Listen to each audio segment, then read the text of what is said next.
Olá, eu me chamo Cláudia Catafesta, sou juíza de Direito no Tribunal de Justiça do Estado do Paraná e venho compartilhar algumas impressões e reflexões a respeito da execução das medidas socioeducativas, especialmente pensando na sua contextualização, na forma de progressão dessas medidas, na reavaliação, na extinção, e trazendo, então, algumas novidades que foram regulamentadas pelo CNJ e que influenciam a própria condução dos processos na área socioeducativa. Deixa eu passar aqui. Bom, então, após essa contextualização, eu vou apresentar os objetivos das medidas socioeducativas, os princípios que regem a execução das medidas que estão previstos no SINASE, falaremos também sobre a reavaliação das medidas socioeducativas, as normativas recentes que o CNJ recomenda para melhoria do próprio sistema de reavaliação, as formas de extinção e pensando também em prescrição e substituição de medidas, e algumas breves reflexões sobre a central de vagas e a forma como as inspeções têm sido realizadas, tudo visando, então, essa melhoria do sistema socioeducativo. Bom, acho que uma das questões primordiais e importantes para compreender o sistema socioeducativo é eliminarmos, né, de vez a doutrina da situação irregular, que era a doutrina vigente por ocasião do Código de Menores, revogado já por conta da entrada em vigor do Estatuto da Criança e do Adolescente. Então, na doutrina da situação irregular, nós tínhamos a tutela do Estado em relação àquelas crianças, adolescentes de rua, os considerados delinquentes, e a lógica daquele sistema era a institucionalização como uma forma de higienização, podemos dizer assim, da sociedade. Então, os menores, assim chamados, eram aqueles adolescentes infratores, que envolviam-se, então, na prática de ato infracional, e a institucionalização era uma política do Estado muito... que era indicada, né, como a solução. E, então, com a entrada em vigor da Constituição Federal, em 1988, e depois com o próprio Estatuto da Criança e do Adolescente, reforçando normativas internacionais, a gente avança, então, para a doutrina da proteção integral, que é a que vigora atualmente.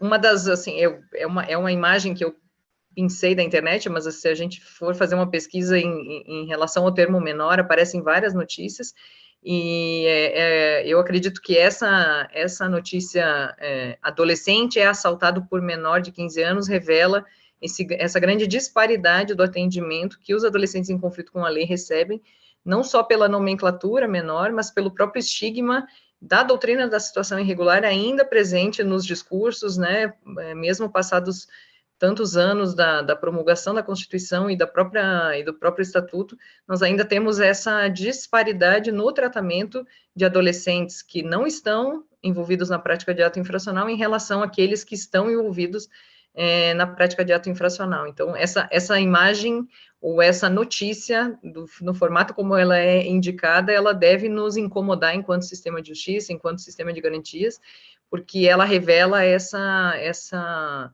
doutrina anterior que precisa ser sepultada. Né? E o que a Constituição Federal nos apresenta? Que é dever da família, da sociedade e do Estado assegurar à criança, adolescente e ao jovem vários direitos e várias garantias que não excluem o adolescente em conflito com a lei. Então, quando o texto legal, quando a Constituição traz além de trazer o dever, que inclui a família e a sociedade, né, além do Estado, mas ela indica quem são os personagens, ou quem são o público que é alvo dessa proteção integral, e não há nenhuma distinção entre adolescência não infracional para adolescência infracional. Então, a responsabilização, ela não pode estar desligada, ela não pode estar desconectada da doutrina da proteção integral. Por quê? E aí vem também um alerta no artigo 6º do ECA, porque crianças e adolescentes são pessoas, consideradas pessoas em condição peculiar de desenvolvimento. não podem, né, até por questões de desenvolvimento cerebral mesmo, de desenvolvimento humano, ser consideradas adultos para fins de responsabilização pela prática de ato infracional. Essa doutrina, essa visão e essas garantias precisam ser também estendidas aos adolescentes em conflito com a lei, para que possamos, então, cumprir os objetivos do SINASE, que vamos ver na sequência. Antes de passar os objetivos, é importante destacar quais são as medidas socioeducativas que estão previstas no ordenamento, no artigo 228 da Constituição, nós temos que adolescentes ou menores de 18 anos são pessoas consideradas inimputáveis e sujeitas à legislação especial. Hoje, a legislação especial é o Estatuto da Criança e Adolescente, e no artigo 112 do Estatuto, nós temos a previsão das medidas socioeducativas. E quais são elas? Começamos pela advertência, que é a mais branda, e até chegar à internação em estabelecimento educacional, que é considerada a medida mais rigorosa do Estatuto. A advertência e a obrigação de reparar o dano são medidas socioeducativas que são executadas nos próprios autos, né, e pelo próprio juiz que aplica essas medidas. Na sequência, nós temos duas medidas socioeducativas consideradas de meio aberto, que são a prestação de serviços à comunidade e a liberdade assistida. Essas duas medidas, também pela previsão do SINASE, que é uma normativa de 2012, ela já vai completar aí seus 10 anos, que ela define os entes públicos, né, a política pública da socioeducação, do cumprimento das medidas, ganha contornos de definição por conta da lei do SINASE. E nessa previsão, nós temos que a prestação de serviços e a liberdade assistida são de responsabilidade, a execução é de responsabilidade do município, né, é uma política pública municipal. E, por fim, nós temos as medidas consideradas mais gravosas, que privam o adolescente da sua liberdade, ainda que parcialmente na semi-liberdade, e essas duas últimas medidas, então, são de responsabilidade da política pública estadual. É importante frisar que no artigo 42, parágrafo 3º do SINASE, então, nós temos essa clareza em relação ao grau de reprovabilidade, né, o grau de gravidade dessas medidas, por conta dessa previsão, que considera-se mais grave a internação em relação a todas as demais medidas, e mais grave a semi-liberdade em relação às de meio aberto.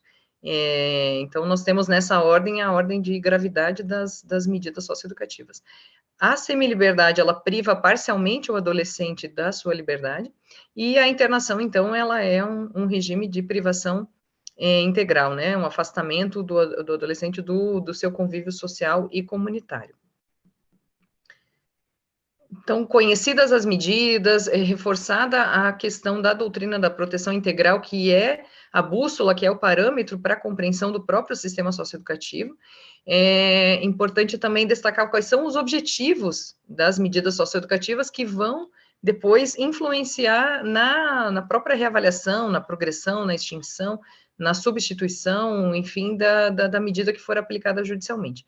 E o SINASE, ele já inaugura as suas normativas, já no artigo 1º, trazendo quais são os objetivos, isso não era claro no próprio estatuto. Tinha previsão das medidas, quais são as medidas, como é que elas são executadas, mas não existia clareza em relação aos objetivos, e isso dependia muito de interpretação. Hoje nós temos isso de uma forma bem estabelecida no artigo 1º, então é um tripé de objetivos que as medidas prevêem aí no SINASE, passando pela responsabilização do adolescente, sim, ela tem um caráter aflitivo, a medida socioeducativa, então a gente fala em responsabilização do adolescente quanto às consequências lesivas do ato infracional, a sua integração social, então a garantia dos direitos individuais e sociais precisa compor os objetivos da medida, e, por fim, a desaprovação da conduta infracional. Então, nós temos o tripé da responsabilização, da desaprovação da conduta e da integração social, que devem nortear o cumprimento e a própria aplicação, por que não dizer assim, das medidas socioeducativas, sejam elas de meio aberto ou sejam elas privativas de liberdade. É importante pensar nesses objetivos, então, para compreender mais para frente a questão da reavaliação. Estabelecidos os objetivos da medida, nós temos os princípios que regem o cumprimento das medidas socioeducativas por conta da previsão do artigo 35 do SINASE. São vários princípios que orientam a política do Sistema Nacional Socioeducativo, começando pela legalidade. Então, não pode o adolescente receber um tratamento mais gravoso que um adulto receberia em igual condição. Então, esse é um parâmetro de limitação da atuação socioeducativa para o juiz que aplica, né, ou que executa a medida socioeducativa. Então, em igual condição, se o adulto receber uma forma de atendimento que não é privativo de liberdade, não podemos impor para o adolescente algo mais gravoso. Nós temos também a excepcionalidade da intervenção. A ideia principal é que a intervenção judicial seja mínima, ou seja, excepcional, só em situações em que não seja possível outra forma de solução desse conflito em que o adolescente está inserido. E o que confirma também o terceiro princípio das medidas, que é a prioridade, né, as práticas ou medidas que sejam restaurativas e que procurem centralizar na vítima o atendimento também da responsabilização. Então, a gente passa pela legalidade, fala da excepcionalidade da intervenção, vem esse marco da inclusão da justiça restaurativa no sistema legal brasileiro, inserido ali pelo artigo 35, inciso 3º do SINASE, que é um marco importante também para definir a própria execução da medida. Nós temos também a proporcionalidade, a medida deve ser aplicada proporcionalmente ao ato praticado. A brevidade, é uma máxima, né, no sistema socioeducativo, que se o tempo passou, se a justiça tardou, ela já não é mais relevante, assim, e a adolescência é um período curto da vida, mas é um período de muitas mudanças entre uma faixa etária e outra. Então, dos 12, 13 anos, nós temos um público com um perfil de desenvolvimento, 14, 15 anos é um público também com as suas peculiaridades, e aí a gente avança para 16, 17, já são adolescentes beirando a maioridade, já preparando-se para a vida adulta. Então, um ato infracional cometido aos 13 anos, e para haver a responsabilização aos 17, muitas vezes perde o sentido. Então, por isso, esse princípio da brevidade ou da atualidade, que a medida deve ser, além de ser excepcional, ela deve contemplar um prazo bem breve, o que autoriza, inclusive, que o juiz possa até extinguir o processo de apuração quando não verificar finalidade pedagógica ou por conta de ferir esse princípio, que é o princípio da brevidade. Nós temos depois o princípio da individualização, mesmo que um ato infracional, podemos pensar num ato grave, um roubo, envolva 2, 3, 5 adolescentes, para cada um nós vamos fazer uma leitura individualizada desses objetivos e do que se espera, então, do adolescente no cumprimento daquela medida. Nós podemos ter advertência para um adolescente, podemos ter uma internação para um outro adolescente, sem problema nenhum, isso está consentâneo, está abarcado pelo artigo 35.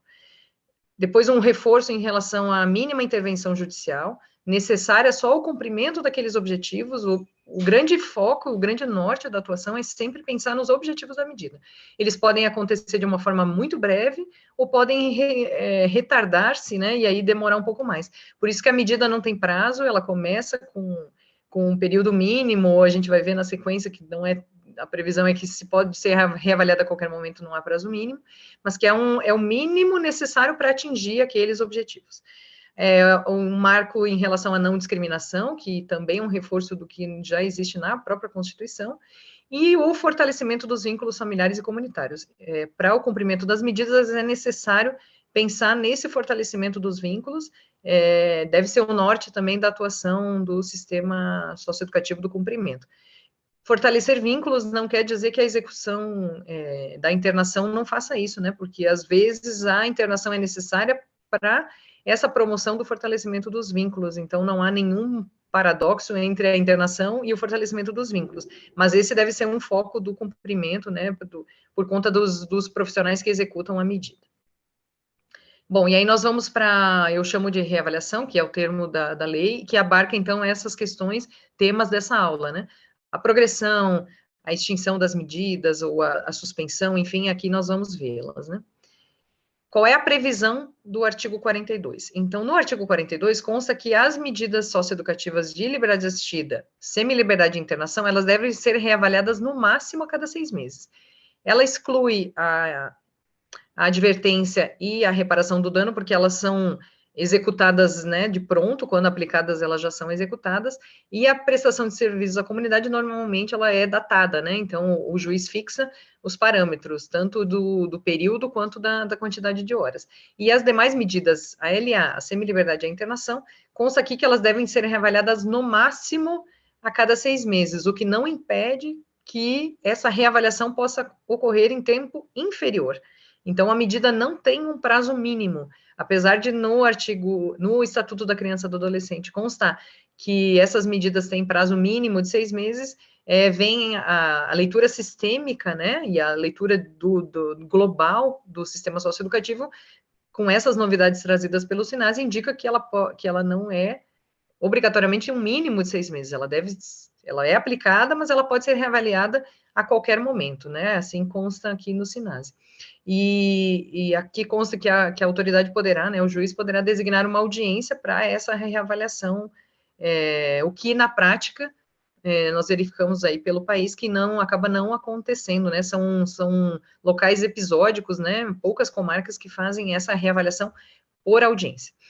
E também um reforço em relação ao parágrafo 2º, que a gravidade do ato infracional, os antecedentes e o tempo de duração da medida não são fatores por si, né, exclusivamente por eles, que justifiquem a não substituição por outra menos grave. É o que se vê na prática com atos envolvendo muita violência, por exemplo, latrocínio, homicídio, roubo, né, para elencar os mais comuns, em que, por vezes, as decisões determinam a prorrogação das medidas, justamente ou exclusivamente porque há uma gravidade do ato infracional, quando, na verdade, a reavaliação deve ser pautada no cumprimento dos objetivos, se os objetivos foram atingidos ou se não foram atingidos, e qual é o tempo necessário para que eles o sejam.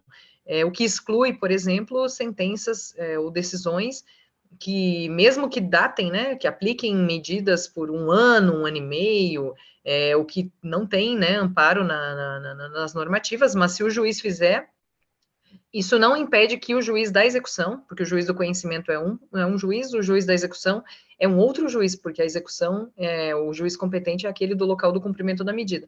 E nada impede que ele faça essa reavaliação mesmo antes do prazo fixado pelo juiz que determinou o cumprimento da medida. E no 43, nós temos que a reavaliação da manutenção, da substituição ou da suspensão das medidas de meio aberto ou privativas de liberdade pode ser solicitada a qualquer tempo, né? O que reforça, mais uma vez, essa reflexão que eu trago em relação à não existência de tempo mínimo. Então, numa leitura sistêmica, né, integral das normativas, nós chegamos a essa conclusão de que não há um período mínimo, porque ela pode ser reavaliada a qualquer momento. E quem pode pedir essa reavaliação? Tanto a direção do programa, a defesa, o Ministério Público, o adolescente que tem direito de petição, ele tem direito de se manifestar, ele pode pedir a reavaliação se quiser justificar para a autoridade judiciária que já atingiu os objetivos, por isso essa clareza e essa necessidade de que o sistema que executa a medida tenha muita clareza em relação a quais são os objetivos que são traçados em relação ao adolescente. E aí, por fim, inclui também os pais ou responsáveis desse adolescente. Só continuando a leitura do artigo 43, pensando questões importantes, o que justifica o pedido de reavaliação, né? Esse a qualquer tempo, segundo o artigo 43. O desempenho adequado do adolescente, com base no PIA, né? Mesmo antes do prazo da reavaliação, que é obrigatória. Então, nós temos dois marcos: a reavaliação obrigatória, de no máximo 6 meses, e a reavaliação a qualquer momento. Então, havendo um desempenho adequado do adolescente, ela pode ser extinta, o que também confirma aqueles princípios que foram trazidos um pouco antes. Se nós temos mínima intervenção, excepcionalidade da intervenção judicial, brevidade, proporcionalidade, não tem por que esperar prazos, né? Não estamos falando de adultos que cumprem penas datadas, né? Como é o sistema. Então, esse desligar-se do sistema adulto é importante para compreender o sistema socioeducativo. A inadaptação do adolescente ao programa, né? Ontem mesmo eu tive um caso aqui de um adolescente que tentou suicídio, não tem condições de saúde mental para permanecer no programa, então a saúde dele é prioridade em relação ao interesse do Estado em responsabilizar pelo ato infracional, o que justifica a reavaliação antecipada. E a necessidade de modificação das atividades do PIA, né, do plano individual, que importa em maior restrição da liberdade do adolescente. Bom, admitido esse pedido, consta também no artigo 43 que será necessário designar uma audiência, observando o artigo 42 que nós tínhamos falado. E aí eu trago aqui também uma recomendação recente do CNJ, que é a número 98, ainda é uma recomendação, mas ela traz as audiências concentradas do socioeducativo. Especifica, então, o formato de atuação, como elas devem acontecer, e inova ao propor que essas audiências concentradas se alinhem às audiências concentradas no protetivo e ocorram em períodos trimestrais, né? Sempre pensando na brevidade, então, e na mínima intervenção judicial. Então, vale a pena conhecer essa recomendação, se inteirar em relação a ela, porque ela tem muita relação com essas previsões do SINASE. E sobre a unificação, então, novamente aqui uma diferença entre o sistema socioeducativo e o sistema criminal adulto, porque no sistema criminal nós temos medidas sendo aplicadas, penas sendo aplicadas e sendo somadas e unificadas, mas gerando cada vez penas maiores. No sistema socioeducativo, elas são unificadas para que permaneça apenas a mais recente e a mais grave. E o que esse artigo 45, parágrafo 2º, também traz, que é muito importante, assim, na prática, às vezes a gente vê desrespeito a essa previsão do SINASE, que a autoridade judiciária não pode aplicar uma nova medida de internação por um ato infracional que foi praticado anteriormente a uma medida que o adolescente já cumpriu por um fato mais recente. E eu vou trazer um exemplo para ficar mais simples. Um homicídio cometido em 2021, agora, né? Estamos em julho de 2021. Essa internação desse homicídio aplicada pelo juiz, ela vai ser executada, né? Vamos imaginar a sentença transitada em julgado, ela vai ser executada e o adolescente vai estar cumprindo essa medida. Mas nós, por exemplo, ele tem ainda processos em andamento, processos anteriores, em que ele também respondeu por atos graves, né? Pensemos no homicídio novamente, fatos de 2019, 2020. Depois do cumprimento dessa nova medida mais atual, quando ela for extinta ou progredida, não pode haver uma aplicação de uma internação por um fato anterior. Então, esse é o desenho do artigo 45, parágrafo 2º, trazendo essa vedação. Por quê? Porque nós pensamos no socioeducativo, a lógica é a doutrina da proteção integral, o sistema pensado na integração, na responsabilização, na desaprovação, mas não na penalização ou na punição, simplesmente. Então, o objetivo é que o Estado se preocupe com esse momento atual do adolescente, óbvio, considerado o histórico dele, mas que esse momento seja o decisivo, que ele não tem sentido ele aplicar uma nova medida, ou ele cumprir uma nova medida por um fato anterior, se aqui ele já recebeu uma progressão, está bem, né, e os objetivos foram atingidos. Muito importante ter atenção em relação a essa normativa.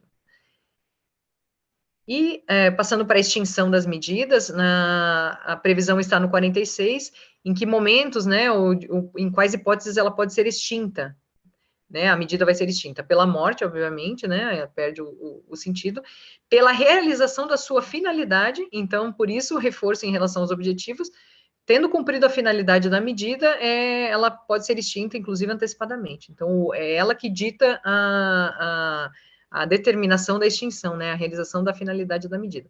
A aplicação da pena privativa de liberdade se ele já for adulto, né, e a condição de doença grave que torne o adolescente incapaz de submeter-se ao cumprimento da medida, e aqui eu trago a depressão, as questões de saúde mental, que são muito comuns na privação, e podem gerar, né, devem gerar a extinção por ausência de compatibilidade, então, entre proteção da saúde e direito do Estado de punir. E as demais hipóteses previstas em lei, nós temos ainda o parágrafo 1º, no caso de maior de 18, se ele tiver em cumprimento de medida socioeducativa e tiver um processo já como adulto, vai caber, então, ao juiz decidir sobre eventual extinção dessa medida, porque as finalidades pedagógicas, às vezes, podem estar mascaradas ali, né, por conta de já haver uma responsabilização como adulto. E por fim, o parágrafo 2º trata da questão do tempo, né, se ele cumprir se esse adolescente cumprir uma pena, uma prisão cautelar, ela vai ser descontada do cumprimento da medida socioeducativa, se essa prisão cautelar não gerar uma condenação posterior. E, por fim, né, algumas orientações ou algumas novidades que o CNJ traz em relação à central de vagas e inspeção.